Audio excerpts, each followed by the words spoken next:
जय मसीह। परमेश्वर का मैं धन्यवाद देता हूँ आज के दिन के लिए और आज के इस विशेष अवसर के लिए जो उसने हमें प्रदान किया है, जिसके कारण से हम परमेश्वर के वचन को अध्ययन करने पा रहे हैं। पिछले हफ्ते हमने यीशु मसीह के पुनरुत्थान के व्यावहारिक अभिप्राय पर ध्यान देना आरंभ किया था। इससे पहले हमने यीशु मसीह के पुनरुत्थान के विषय पर कई हफ्तों तक उस पर अध्ययन किया और देखा कि विश्वासी के जीवन में वह क्या बदलाव लाता है। पिछले हफ्ते हमने ये देखना आरंभ किया, बाइबल हमको पुनरुत्थित होने का व्यावहारिक अर्थ कैसे समझाता है या किन शब्दों में समझाता है, उसको कैसे समझना चाहिए और कैसे अपने जीवन में प्रयोग करना चाहिए। और इसके लिए हमने कुलुसियों की पत्री के 3 अध्याय के 1 से 11 पद तक पढ़ा था। और पढ़ने के समय में हमने जब अध्ययन आरंभ किया था तो हम लोग ने विशेष ध्यान 3 अध्याय के 1 से 4 पद में दिया था, जहां पौलुस ने विश्वासियों को, जबकि वे मसीह के साथ जिलाए गए हैं, स्वर्गीय वस्तुओं की खोज करने को कहा है। उनको स्वर्गीय बातों पर ध्यान लगाने का प्रोत्साहन दिया है।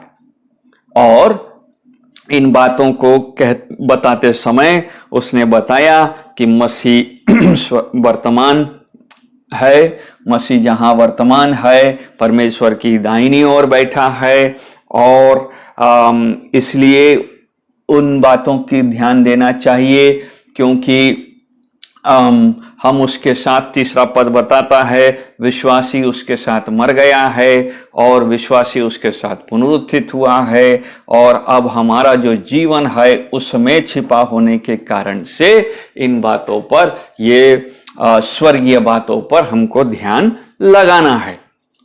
5वें पद से हमने देखना आरंभ किया कि इस जिलाए जाने का व्यावहारिक अर्थ क्या है। 1 से 4 पद उस सिद्धांत को, मसीही सिद्धांत को समझाता है जो सही सिद्धांत है, और 5 से आगे हम उसके व्यावहारिक उद्देश्य को, उसके किस प्रकार से यह पुनरुत्थित विश्वासी, ये यीशु मसीह में जिलाया गया विश्वासी का चाल चलन होगा, उस विषय पर ध्यान दिया गया है। थियोलॉजी का यानी कि धर्म विज्ञान का काम हरदम यह है कि वह व्यावहारिक रूप में प्रयोग किया जा सके। अगर सिद्धांत, मसीही सिद्धांत रोज के जीवन में प्रयोग नहीं किया जा सक रहा है तो कहीं ना कहीं वो सिद्धांत सही नहीं है। इस कारण से हमको निरंतर हमारे व्यवहार का, चाल चलन का न्यो उस सिद्धांत को खोजने में समय बिताना चाहिए कि बाइबल उसको क्या सिखाती है, कैसे इसको समझती है। जब हम कुलुसियों की पत्री को पढ़ रहे हैं और क्योंकि हमने 1 से 4 पर ज्यादा ध्यान दिया था, हम लोग आज फिर से उस अनुच्छेद को खोलेंगे और 5 से 11 को फिर से पढ़ेंगे।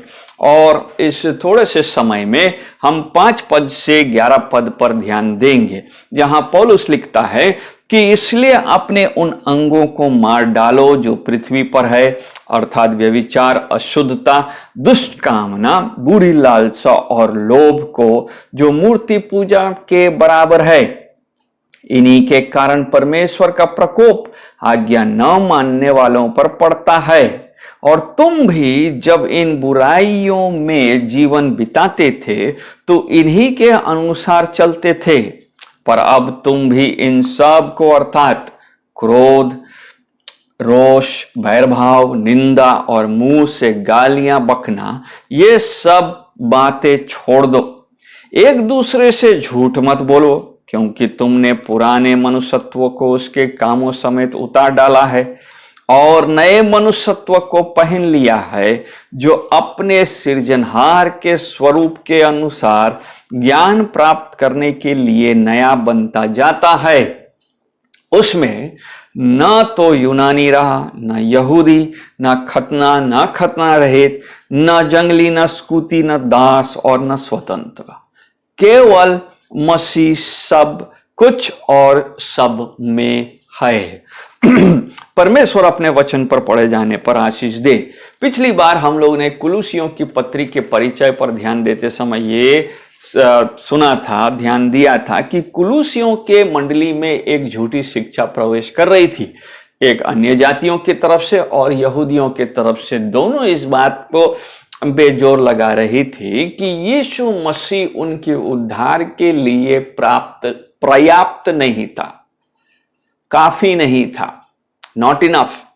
कहने का तात्पर्य यह था कि वे जिस रीति से यीशु मसीह की आज्ञाओं को मान रहे थे, वे यीशु मसीह के द्वारा पाए गए उद्धार को मान रहे थे, यह उद्धार अपने आप में काफी नहीं था। इसके अलावे भी उस उद्धार में कुछ कुछ बातों को जोड़ा जाना चाहिए। यूनानी लोग ये शिक्षा देने लगे कि ज्ञान से हम अधिक पवित्र, अधिक बेहतर व्यक्ति बन जाते हैं और इस कारण से हमको उच्च स्तरीय ज्ञान की आवश्यकता है और इस उच्च स्तरीय ज्ञान के लिए हमें दूसरे यहोवा को छोड़, यीशु मसीह को छोड़, स्वर्गदूतों की उपासना, उसके बारे में जानकारी और तारागणों की जानकारी होने की आवश्यकता है। यहूदियों ने आकर के ये सिखाना आरंभ किया कि यीशु मसीह का मारा जाना, गाड़ा जाना, जिलाया जाना के साथ साथ पुराने व्यवस्था का भी पालन किया जाना चाहिए। उस व्यवस्था से ही हम उद्धार को पूरा संपन्न कर पाएंगे। पौलुस ने जगह जगह पर इन दोनों विचारों का खंडन किया और बताया कि कैसे केवल यीशु मसीह का बलिदान ही पापी को उद्धार देता है और दे सकता है। पश्चाताप में, अनुग्रह से वह विश्वास करता है कि यीशु मसीह के बलिदान ने उसको उद्धार दिया है और यही शिक्षा वह 3 अध्याय में भी देता है कि जबकि विश्वासी इस बात को मानता है कि वह मसीह के साथ जिलाया गया है, तो 11वां पद कहता है तो यह भी मानना होगा कि केवल मसीह सब कुछ और सब में है। जब हम 1 अध्याय के कुलुसियों के पत्री के 1 अध्याय को पढ़ते हैं तो वहां पर भी उसने इस बात का जोर दिया और कहा कि मसीह के बारे में बताया, क्योंकि 16वां पद में कि क्योंकि उसमें सारी वस्तुओं की सृष्टि हुई, स्वर्ग की हो अथवा पृथ्वी, देखी अनदेखी, सिंहासन, क्या प्रभुताएं, क्या प्रधानताएं, क्या अधिकार, सारी वस्तुएं उसी के द्वारा और उसी के लिए सिरजी गई हैं और वही सब वस्तुओं में प्रथम है और सब वस्तुएं उसी में स्थिर रहती है। कहने का तात्पर्य यह है कि यीशु मसीह सब कुछ और सब में है और वही इस पृथ्वी का, इस सृष्टि का उद्देश्य है। मनुष्य की सृष्टि इसलिए हुई है कि वह उसकी आराधना करे, वह उसकी उपासना करे और उसकी उपासना करने के द्वारा मसीह को वह संतुष्ट और आनंदित करे। यही उसका उद्देश्य है और यह तभी संभव होगा जब यह विश्वासी उसके अर्थात यीशु मसीह के मृत्यु में, उसके गाड़े जाने में और उसके जिलाए जाने में उसके साथ है। और इसी बात को पौलुस ने 1 से 4 पद में समझाया। हमारा जीवन मसीह, 4था पद कहता है मसीह जो हमारा जीवन है, जब वह प्रकट होगा तब हम उसके साथ महिमा सहित प्रकट किए जाएंगे। अर्थात इस विश्वासी का जीवन मसीह है। नाउ जब विश्वासी का जीवन मसीह है तो उस व्यावहारिक रीति से यह जीवन होगा कैसे, दिखेगा कैसे, क्या होता है धर्मी होना कहलाना, क्या होता है विश्वासी कहलाना, क्या होता है ये कहना कि केवल मसीह मुझ में रहे, मैं मसीह में हूं, केवल मसीह सब कुछ और सब में है? क्या मतलब होता है कि मैं निरंतर उसकी बातों में परमेश्वर के लिए उनकी बातों में लवलीन रहूं? तो पौलुस कहता है कि ये बातें जैसे झूठे शिक्षक सिखा रहे थे कि इस संसार की शिक्षाओं से परे नहीं है, या ये बातें कुछ हटकर नहीं है जिसके उसको मानने से हम पवित्र हो जाएंगे, नहीं, बल्कि जब वह पवित्रता, सैंक्टिफिकेशन का बात कर रहा है, जब वह जिलाए जाने की बात कर रहा है, जब वह स्वर्गीय वस्तुओं की खोज में का बात कर रहा है, तो वह हमारे व्यक्तिगत और सामाजिक व्यवहारों पर ध्यान केंद्रित कर रहा है। क्या होता है मसीह स्वर्गीय वस्तुओं की खोज में रहेगा? स्वर्गीय वस्तुओं की खोज में रहने का मतलब है कि उसका चाल चलन के साथ गहरा संबंध है। और यह चाल चलन क्या है, हमको 5 पद से देखने को मिलता है, जहां वो एक छोटा सा उन पापों का लिस्ट देता है जो एक विश्वासी के जीवन में नहीं पाया जाना चाहिए। 5वां पद, इसलिए अपने उन अंगों को मार डालो जो पृथ्वी पर है, अर्थात व्यभिचार, अशुद्धता, दुष्कामना, बुरी लालसा और लोभ को, जो मूर्ति पूजा के बराबर है। फिर दूसरा लिस्ट हमको 8 और 9 पद में मिलता है, जो कहता है कि तुम भी इन सब को, अर्थात क्रोध, रोष, वैरभाव, निंदा और मुंह से गालियां बकना, ये सब बातें छोड़ दो। एक दूसरे से झूठ मत बोलो, क्योंकि तुमने पुराने मनुष्यत्व को उसके कामों समेत उतार डाला है। ये 2 लिस्ट 2 प्रकार के हैं। एक व्यक्तिगत पाप पर ध्यान केंद्रित कर रहा है और दूसरा सामाजिक, सोशल सिंस या सामाजिक पाप पर ध्यान केंद्रित कर रहे हैं। जब हम पहला लिस्ट को पढ़ते हैं जो 5वां पद में मिलता है और उसके दूसरे खंड से आरंभ होता है, तो हम देखते हैं कि यह पाप का जो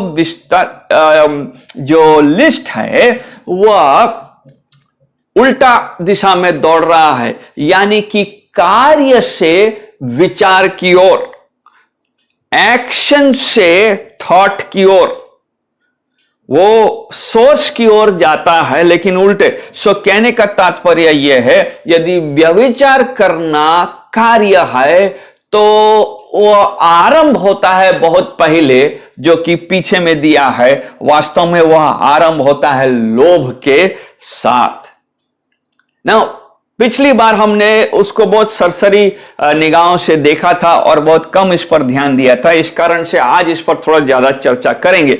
जब हम व्यभिचार के बारे में बात करते हैं और बाइबल में कई जगहों में पाते हैं, तो हम कई बार देखते हैं कि पुराने जगत में और अन्य जाति जगत में व्यभिचार एक सामान्य बात था और वास्तव में उनके पूजा का एक बहुत बड़ा अंग भी था कि वे जब पूजा पाठ करते, जब वे उपासना करते, तो वे ऐसे अनैतिक शारीरिक कामों में अपने आप को लवलीन करते थे।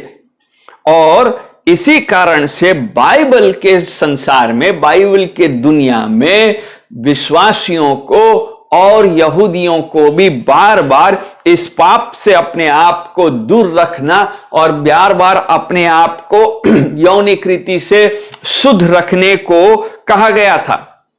नए नियम में आप स्मरण करेंगे प्रेरितों के काम और उसके 15 अध्याय में, नए नियम के प्रेरितों के काम के 15 अध्याय में जब यरूशलेम की महासभा हुई तो प्रेरितों ने 15 अध्याय के 20वें पद में उनसे कहा कि वे मूर्तों की अशुद्धताओं और व्यभिचार और गला घोटे हुए के मांस से और लहू से परे रहे। ये उनके लिए कहा गया था जो अभी अविश्वासी थे, अन्य जाति थे और अब विश्वास में आए हैं, मसीही जगत में प्रवेश किए हैं। उनके लिए ये सीखना कि वे अपने शरीरों को शुद्ध रखेंगे, वे अपने शरीरों को लीला क्रीड़ा में नहीं लगाएंगे, वे अपने शरीरों से अशुद्धता को नहीं फैलाएंगे। इन बातों को जोर देने के लिए यरूशलेम के महासभा में इस बात को बार बार दोहराया गया था। न केवल 20 पद बल्कि 29वां पद भी इसी बात को दोहराता है। और जब हम 21 अध्याय, प्रेरितों के काम के 21 अध्याय में जाते हैं और उसके 25वें पद में पढ़ते हैं तो वहां पर भी यही लिखा है कि अब देखो, मैं जानता हूं कि तुम सब जिन में परमेश्वर के राज्य का प्रचार करता फिरता हूं। मेरा मुंह फिर माफ कीजिएगा, 21 अध्याय का 25वां पद कहता है, परंतु उन अन्य जातियों के विषय में जिन्होंने विश्वास किया है, हमने यह निर्णय करके लिख भेजा है कि वे मूर्तों के सामने बलि किए हुए मांस से, लहू से और गला घोटे हुए के मांस से और व्यभिचार से बचे रहें। ना इन पदों से यह स्पष्ट हो जाता है कि अन्य जाति मूर्ति पूजा में, अन्य जाति आराधना में व्यभिचार उसका एक बहुत बड़ा अंग था। और यह बात पुराने नियम में बाल के पुजारियों के साथ भी देखा गया है। और इस्राएलियों ने भी इस प्रकार के पापों में अपने आप को व्यस्त भी किया था, जिसके कारण से परमेश्वर का दंड उन पर पड़ा था। नए नियम में जब हम कुलुसियों में आते हैं, पौलुस इसी शिक्षा को कुलुसियों को विशिष्ट रीति से देता है कि वे अपने आप को शुद्ध रखें। किस प्रकार का दृष्टिकोण है बाइबल का इस पाप के विषय में, व्यभिचार के विषय में, उन सारी अनैतिक यौनिक पाप के विषय में? पहला थिस्सलुनीकी और उसका 4 अध्याय का 3 पद हमको साफ कर देता है, बता देता है कि क्या होना चाहिए। पहला थिस्सलुनीकी 4 अध्याय का 3 पद कहता है, क्योंकि परमेश्वर की इच्छा यह है कि तुम पवित्र बनो, अर्थात नेक्स्ट लाइन, व्यभिचार से बचे रहो। पौलुस ने थिस्सलुनीकी की कलीसिया को यह बस सिखाया कि परमेश्वर पवित्रता में पवित्र शब्द से क्या समझ रखता है। कुरिन्थ की कलीसिया में जब उसको पता लगता है कि उनके अंदर में भी ये समस्या है, तो पहला कुरिन्थी 6 अध्याय के 18 पद में वो लिखता है कि वे इस पाप से दूर रहें, अपने आप को शुद्ध करें और बल्कि भागें। 18 पद कहता है, व्यभिचार से बचे रहो। जितने और पाप मनुष्य करता हुए देह के बाहर है, परंतु व्यभिचार करने वाले अपने ही देह के विरुद्ध पाप करता है। इस कारण से कुलुसियों में यह शब्द का प्रयोग करके पौलुस इसकी गंभीरता को देता है और लिस्ट में प्रथम नाम लेता है, एक्शन में। और जब हम आगे बढ़ते हैं तो देखिए कि इसका स्रोत क्या है। वहां लिखा है अशुद्धता, दुष्ट कामना, बुरी लालसा और लोभ। अशुद्धता यानी कि इम्प्योरिटी का माने है वो अशुद्ध विचार, वो अशुद्ध सोच जो मन में, बुद्धि में उत्पन्न होता है। हर कार्य के पीछे एक सोच होता है। सोच भ्रष्ट होता है जब, तभी कार्य भ्रष्ट होता है। यीशु मसीह ने मत्ती 5 अध्याय का 28वां पद में का शिष्यों को सिखाते हुए कहा कि यदि कोई किसी स्त्री पर बुरी नजर रखता है, मत्ती 5 अध्याय के 28वां पद में, तो वो कहता है उसने व्यभिचार कर लिया। 5 अध्याय 28 पद। 27 पद कहता है, तुम सुन चुके हो कि कहा गया है कि व्यभिचार न करना, 28 पर, परंतु मैं तुमसे यह कहता हूं कि जो कोई किसी स्त्री पर कुदृष्टि डाले वो अपने मन में उससे व्यभिचार कर चुका है। कुदृष्टि वह स्रोत है जिससे आगे चलकर व्यभिचार उत्पन्न होगा, इवल थॉट्स। और यही बात यहां पर भी कहा गया है, अशुद्धता, दुष्ट कामना, यह वहीं से उत्पन्न होता है। क्यों? क्योंकि मरकुस 7 अध्याय में यीशु मसीह कहता है, मरकुस 7 अध्याय का 21 और 22वां पद कहता है कि वहां लिखा है 21 और 22 का है, क्योंकि भीतर से अर्थात मनुष्य के मन से क्या उत्पन्न होता है? बुरी बुरी चिंता, व्यभिचार, चोरी, हत्या, परस्त्री गमन, लोभ, दुष्टता, छल, लुचपन, कुदृष्टि, निंदा, अभिमान और मूर्खता निकलती है। मन वो स्रोत है, मन वो जगह है जहां से ये पाप निकलते हैं। कई बार हम केवल एक्शन पर ध्यान देते हैं और जब कोई व्यभिचार में हमारे अपने कलीसियाओं के अंदर या अपने समाज के अंदर कोई बात उठता है किसी के बारे में, तो हम बहुत हीन दृष्टि से देखते हैं और कई बार हम अपने आप को बेहतर सोचते हैं। परंतु सच यह है कि हमारे विचारों में भी यह कुदृष्टि है। हमने भी कई समय बिताया है ऐसे ही दुष्ट कामना और ऐसे ही अशुद्ध बातों पर विचार करने में। अगर आप इंटरनेट इस्तेमाल करते हैं तो आप जानते हैं कि आज के दिन में यौनिक संबंधी गलत शिक्षाएं कितनी आसानी से हमको प्राप्त हो जाता है।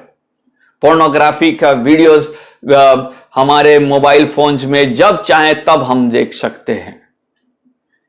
और इंटरनेट का इतिहास हमको अगर रिसर्च अगर हम करेंगे तो हाल ही में मैं जब तैयारी कर रहा था तो देख रहा था कि लेखकों ने लिखा है कि जब से इंटरनेट का यूसेज भारत देश में बढ़ा है तब से इन वीडियोस का देखना 700 गुना बढ़ गया, 700%। ये हमारे दुष्ट कामना और बुरी लालसा का गवाही है। ये बताता है कि हम कितने गिरे हुए हैं। हम निष्पाप नहीं हैं। इस कारण से परमेश्वर का वचन हमको ठीक उन्हीं बातों को लेकर के चिताता है। कई बार हम सोचते हैं अरे इन बातों के बारे में क्यों हम बात कर रहे हैं। बात करना आवश्यक है क्योंकि बाइबल हमको यही सिखाती है। और पहला थेसलोनिकी मैंने स्पष्ट कहा कि पवित्र बनना है तो हमें इन विचारों से, इन कामनाओं से, इन गंदी सोच से निकलना होगा। पहला थेसलोनिकी के 4 अध्याय के 7वें पद में पौलुस लिख रहा है, पहला थेसलोनिकी के 4 अध्याय के 7 पद में कि क्योंकि परमेश्वर ने हमें अशुद्ध होने के लिए नहीं परंतु पवित्र होने के लिए बुलाया है। हमारे दुष्ट विचार, हमारे दुष्ट कामनाएं कैसे परमेश्वर के विरोधी हैं, इस बात को हमको बहुत गंभीरता से समझना चाहिए। क्योंकि दुष्ट कामना, तीसरा लाइन में हम उसी में आगे बढ़ेंगे, अशुद्धता हो गया है, अशुद्धता से दुष्ट कामना, और दुष्ट कामना लिखा है बुरी लालसा। दुष्ट कामना का सोच रखना, इस प्रकार का पाप करने का सोच रखना, यह बुरी लालसा से उत्पन्न होता है, इवल थॉट्स। और इस कारण से एक विश्वासी को निरंतर इन विचारधाराओं के विरुद्ध युद्ध करना है, लड़ना होगा।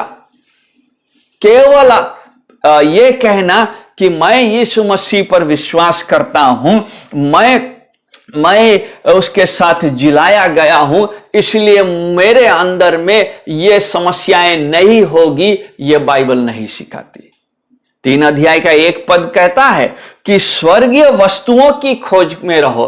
तो खोज में रहने का माने है कि जहां एक तरफ हम पवित्र शास्त्र से उसके वचनों को खोज रहे हैं, वहां दूसरी तरफ हम बुरे विचारों का सामना और विरोध भी कर रहे हैं।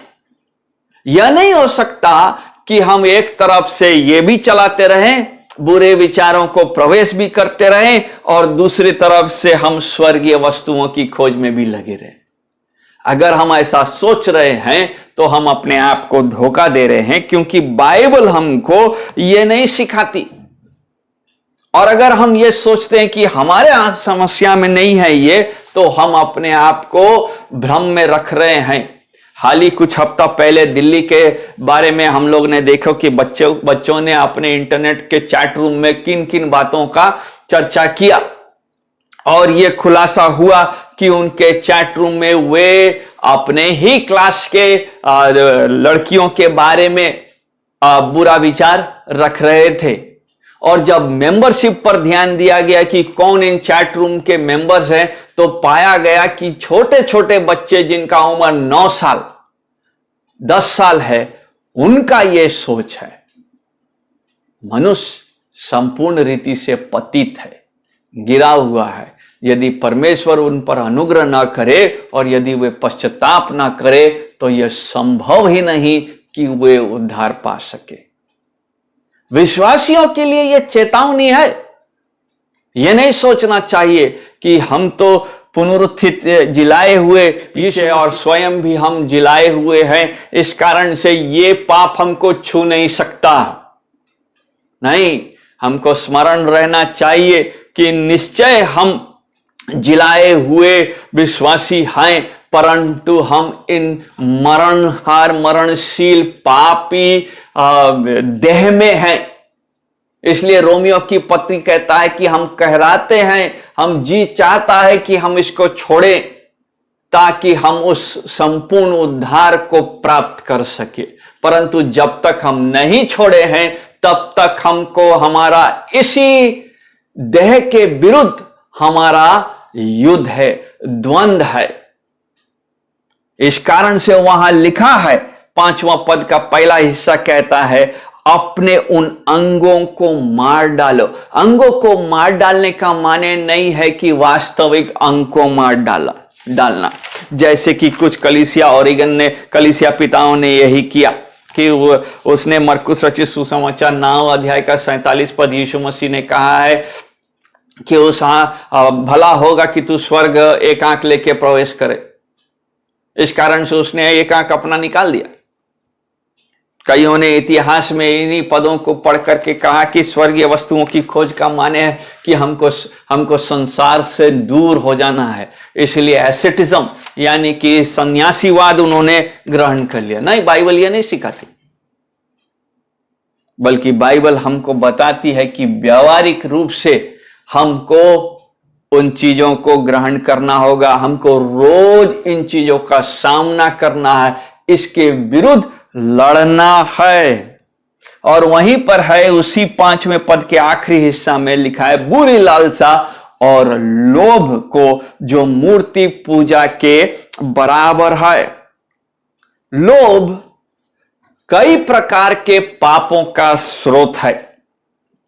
लोभ का माने यह है कि वह व्यक्ति असंतुष्ट लालसा रखता है, वो असंतुष्ट है और वो लालसा रखता है कि उसके पास और हो जो उसका होना नहीं चाहिए, उन चीजों का वो प्राप्ति कर सके जो वास्तव में उसका है नहीं।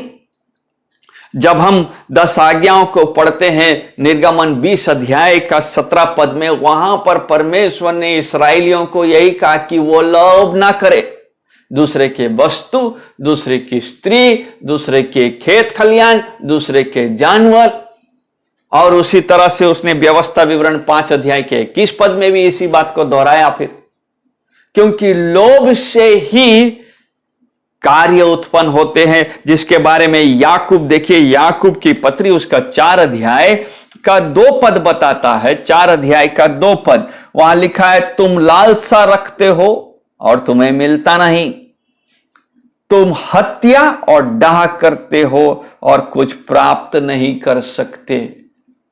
वहां याकूब समझा रहा है कि लालसा आगे बढ़कर के क्या रूप ले लेता है, वो डाह और हत्या तक कराता है। क्यों? क्योंकि वहां जब व्यक्ति लालसा रखता है, जब व्यक्ति लोभ करता है, तो वह अपने ही इच्छाओं को, अपने ही मन की लालसाओं को सर्वप्रथम स्थान देता है। परमेश्वर के आज्ञाकारिता को, परमेश्वर की बातों को वह दूसरा स्थान देता है। सेल्फिश डिजायर, स्वार्थी लालसाओं को वह सबसे पहला उत्तम स्थान देता है और वही उसका जीवन का लक्ष्य बन जाता है, जिसके कारण से परमेश्वर की आज्ञाओं को मानना उसके लिए उसके जीवन का प्रमुख केंद्र नहीं है। और इस कारण से वह स्वर्गीय वस्तुओं की खोज में तब नहीं रह सकता, बल्कि वो यही चाहता है कि वो उसकी इच्छा, मन की इच्छा पूरी हो सके। वो कई शब्द, दूसरे शब्दों में वो अपनी ही आराधना करना चाह रहा है और परमेश्वर की आराधना नहीं। इफिसियों की पत्री उसका 5 अध्याय, इफिसियों की पत्री उसका 5 अध्याय का 3 पद बताता है, और जैसा पवित्र लोगों के योग्य है, यह विश्वासियों का स्वभाव नहीं ऐसा होना चाहिए। क्या होना चाहिए? वैसे तुम में पविचार और किसी प्रकार अशुद्ध काम या लोभ की चर्चा तक न हो। 4 पद, और न निर्लज्जता, न मूर्ता की बातचीत, न ठट्ठे की, क्योंकि ये बातें सोहती नहीं वरन धन्यवाद ही सुना जाए। क्योंकि तुम यह जानते हो कि किसी व्यभिचारी या अशुद्ध जन या लोभी मनुष्य की जो मूर्ति पूजने वाले के बराबर है, मसीह और परमेश्वर के राज्य में मिरास नहीं है, उसका निवास स्थान नहीं है। बाइबल शब्दों के साथ खेल नहीं करता, किसी बात को समझाने के लिए मिलाता नहीं है, बल्कि बिल्कुल शब्द क्लियर है यहां पर कि अगर हमारा जीवन इस प्रकार के अशुद्धता में बीत रहा है, अगर हम उनमें से हैं जो इस प्रकार के अशुद्ध तरीके से अपने जीवन को व्यतीत कर रहे हैं, तो 5वां पद का आखिरी हिस्सा बताता है, मसीह और परमेश्वर के राज्य में मिरास नहीं है। यह बहुत साफ शब्द है और हमारे लिए चेतावनी है, क्योंकि कलीसिया जैसे जैसे बढ़ती जा रही है और भारत की कलीसिया में इन सारी बातों का देखा जाना आम बात होता जा रहा है, आम बात होते जा रहा है, जिसके कारण से कई लोग इसमें गिरते जा रहे हैं, क्योंकि कहीं ना कहीं वे स्वर्गीय बात में की खोज नहीं कर रहे हैं, इन लालसाओं का सामना नहीं कर रहे हैं, विरोध नहीं कर रहे हैं। और इस कारण से यह बहुत ही हमारे लिए चेतावनी की बात है। उसी इफिसियों की पत्री में आगे हम, माफ कीजिएगा, कुलुसियों की पत्री के 7वें पद में देखिए, वहां लिखा है कि इस कारण से तुम भी जब इन बुराई में जीवन बिताते थे तो इन्हीं के अनुसार चलते थे। ना विश्वासियों को क्यों कहा जा रहा है कि अपने अंगों को मार डालो? क्यों कहा जा रहा है कि व्यभिचार से भागो? क्यों कहा जा रहा है कि तुम्हारे अंदर लोभ नहीं होना चाहिए? क्योंकि इनमें से 7वां पद बताता है कि इन ये बुराइयां हमारे जीवन में पहले था, हम इसके पाप के असर को देख चुके हैं। हमको ये नहीं अच्छा लगा, हमने इसके जकड़ को देखा, हम इसके फंदे में फंसे थे, शैतान हमको प्रयोग कर रहा था, परंतु परमेश्वर का अनुग्रह हो कि हुआ है और उसका धन्यवाद हो कि उसने हमको मोल लेके छुड़ाया है, जिसके कारण से अब हम फिर से उस जीवन को नहीं व्यतीत करना चाहेंगे। और इस कारण से पौलुस कह रहा है 7वां पद में कि तुम ऐसे जी रहे थे, इन बुराइयों में जीवन व्यतीत करते बिताते थे, तो इन्हीं के अनुसार चलते थे। 8वां पद बताता है, पर तुम भी इन सब को, अर्थात बाकी के सामाजिक पापों को छोड़ दो। और उसके बारे में थोड़ा देर में हम देखेंगे। जब व्यक्ति उद्धार पाता है, जब व्यक्ति पश्चाताप करता है, तो वह केवल यीशु मसीह को अनुग्रह में उस पर विश्वास नहीं करता, बल्कि उन पापों से पश्चाताप करता है जिसमें वह पहले पकड़ा गया था, जिसमें वह पहले फंसा हुआ था, जिसमें वह जकड़ा हुआ था।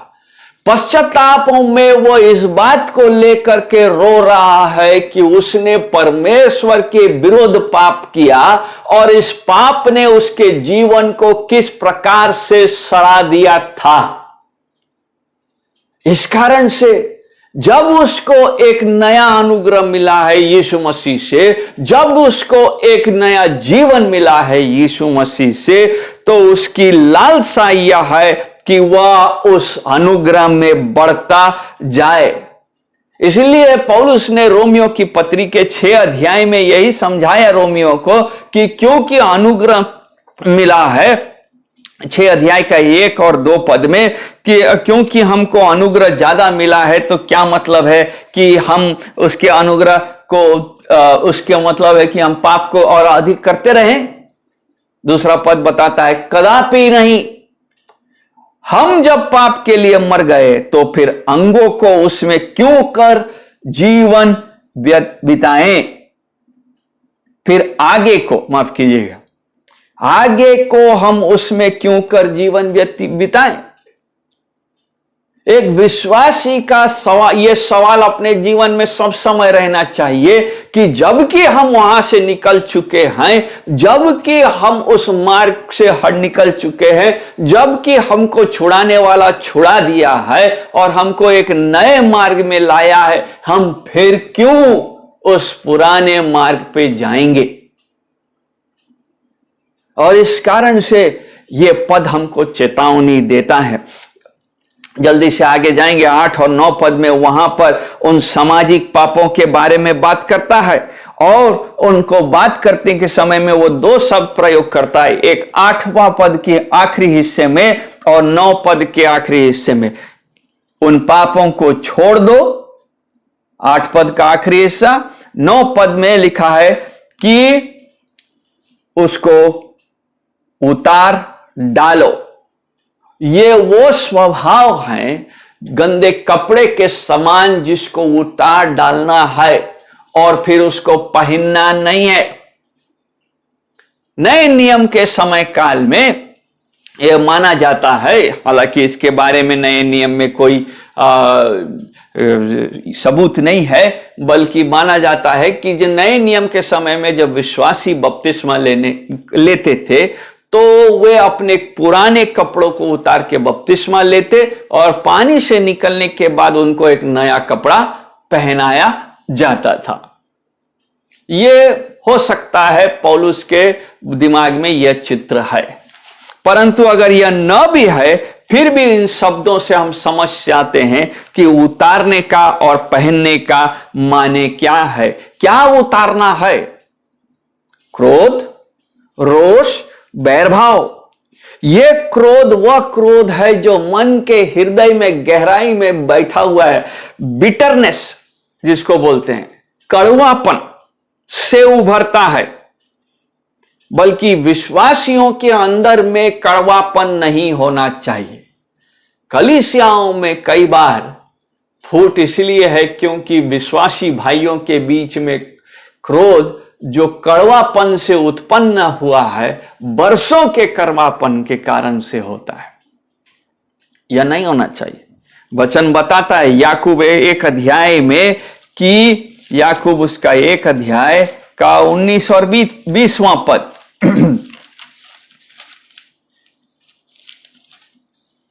19 पद कहता है, हे मेरे प्रिय भाइयों, यह बात तुम जानते हो, इसलिए हर एक मनुष्य सुनने के लिए तत्पर, बोलने में धीरा और क्रोध में धीमा हो, क्योंकि मनुष्य का क्रोध परमेश्वर के धर्म का निर्वाह नहीं कर सकता। मनुष्य का क्रोध परमेश्वर के काम में रुकावट लाता है। मनुष्य का क्रोध उसके कार्य की बढ़ती में रोक डालता है, इसलिए उसको सावधान होना चाहिए। वो रोष में यानी कि रौथ में यानी कि सडन गुस्सा होने से दूर रहे, क्योंकि यह स्वभाव विश्वासी को शोभा नहीं देता है। इफिसियों की पत्री का 4 अध्याय का 31वां पद कहता है, 4 अध्याय का 31वां, सब प्रकार की कड़वाहट और प्रकोप, बहुत इंपॉर्टेंट शब्द, सब प्रकार की कड़वाहट और प्रकोप और क्रोध और कलह और निंदा सब बैरभाव समेत तुमसे दूर किए जाएं। विश्वासी के अंदर का स्वभाव वह धीरजवंत होना चाहिए, स्लो टू एंगर। एक और शब्द वहां प्रयोग किया है कुलुसियों में, बैर भाव, मैलिश। और बैर भाव कई बार विश्वासियों के अंदर होता है और वे एक दूसरे को पसंद नहीं करते, एक दूसरे की निंदा में समय बिताते हैं। बैर भाव का अर्थ, यूनानी अर्थ है कि वह जिससे दूसरे को नुकसान पहुंचे, और निंदा का माने है कि जिससे वह उसके बारे में झूठी बातें फैलाए, स्लैंडर। बाइबल बताती है कि निंदा नहीं करना, क्योंकि मनुष्य परमेश्वर के प्रतिबिंब में सृजा गया है। और जब हम मनुष्य के विरुद्ध में निंदा करते हैं बिना कारण के, निंदा हरदम बिना कारण का होता है, तब हम परमेश्वर की निंदा करते हैं। याकूब की पत्री में उसके 3 अध्याय के 9 पद में वो कहता है, देखिए 3 अध्याय के 9 पद में, प्रभु और पिता की स्तुति करते हैं इसी से मनुष्य को, अर्थात जीव के बारे में बात कर रहा है, मनुष्यों को जो परमेश्वर के स्वरूप में उत्पन्न हुए हैं श्राप देते हैं। 10वां पद, एक ही मुंह से धन्यवाद और श्राप दोनों निकलते हैं। इस कारण से ये हमारे लिए बहुत सावधानी का बात है। हम अपने मुंह को किन कामों में प्रयोग कर रहे हैं? क्या हम अनावश्यक निंदा करते हैं? मसीही कलीसियाओं में भाइयों के बीच में कई बार बहुत से अनावश्यक चर्चाएं होती हैं, जो वास्तव में कई बार सच भी नहीं होती हैं। और इस कारण कुलुसियों को भी पौलुस ये कह रहा है, हाँ, मुंह से गालियां देना, वहां लिखा मुंह से गालियां बकना, एब्यूसिव कोर्स जेस्टिंग जिसको बोलते हैं, आजकल कलीसियाओं में और विश्वासियों के बीच में यह बहुत सामान्य होते जा रहा है। इफिसी के 5 अध्याय के 4 पद में कहता है, न निर्लजता, न मूर्खता की बातचीत, न ठट्ठे की, क्योंकि ये बात सहती नहीं। संसार हमको ठट्ठा कराना सिखाता है और हम उनसे सीखते भी जाते हैं। जब आप अपने टीवी चैनलों को खोलेंगे और किसी भी कॉमेडी शो को देखेंगे तो कई बार आप उन बातों पर हंस रहे होंगे जिसमें दोहरा अर्थ छुपा हुआ है, जिसमें दो मायने हैं, उससे हमको हंसी आता है। जितना ज्यादा गंदा अर्थ होगा उतना ही ज्यादा हंसी आता है। इसी को बोलते हैं कोर्स जेस्टिंग और इसी को बोलते हैं ठट्ठा करना। परंतु हमें सावधान होना चाहिए, क्योंकि परमेश्वर का वचन हमको यीशु मसीह ने मत्ती रचित सुसमाचार के 12 अध्याय के 36 पद में चेतावनी के साथ बताया है कि हर कोई जो अपने मुंह से जो बातें कहता है उसका हिसाब होता है। 36वां पद कहता है, और मैं तुमसे कहता हूं कि जो निकम्मी बातें मनुष्य कहेंगे, निकम्मी बातें, न्याय के दिन हर एक बात का लेखा देंगे। यह बहुत गंभीर बात है। मजाक में कुछ कह दिया, किसी का भी ठट्ठा उड़ा दिया, कभी भी उड़ा दिया, बिना सत्य को जाने, बिना उसको परखे। परमेश्वर का वचन हमको बताता है कि न्याय के दिन में उसका भी हिसाब होगा। इसीलिए हमको सावधान रहना चाहिए, एक दूसरे से झूठ नहीं बोलना चाहिए, क्योंकि झूठ बोलने से हम अपने परिवार के पिता का परिचय कराते हैं। शैतान को झूठ का पिता कहा गया है, और जब हम झूठ बोलते हैं तो हम ये कहते हैं कि हम उसी के संतान हैं। इन पदों से क्या स्पष्ट होता है? इन पदों से यह स्पष्ट हो जाता है कि 3 अध्याय का पहला पद जो कहता है कि स्वर्गीय वस्तुओं की खोज में रहो, यह सन्यासी बनना नहीं है। स्वर्गीय बातों की खोज में रहो का माने नहीं है कि हम संसार की से एकदम अलग हो जाएंगे और उससे कोई नाता नहीं है। स्वर्गीय बातों की खोज में रहो का माने है कि रोज हमारा सामना इन कमजोरियों, इन पापों के साथ होगा, और इस कारण से हमको इसका सामना करना होगा और उसको हमको अपने जीवन से निकालना होगा, उखाड़ना होगा। इस कारण से पौलुस ने दूसरी जगह कहा कि अपने उद्धार को पूरा करो, और यहां कहता है 10वें पद में, पुराने मनुष्यत्व को उतारो और नए मनुष्यत्व को पहन लो। पुराना स्वभाव को उतारना होगा और नया को पहनना होगा। स्मरण रखिएगा, यहां पौलुस ये नहीं कह रहा है कि पुराना अपना रहे और पुराना के साथ साथ नया को जोड़ लो।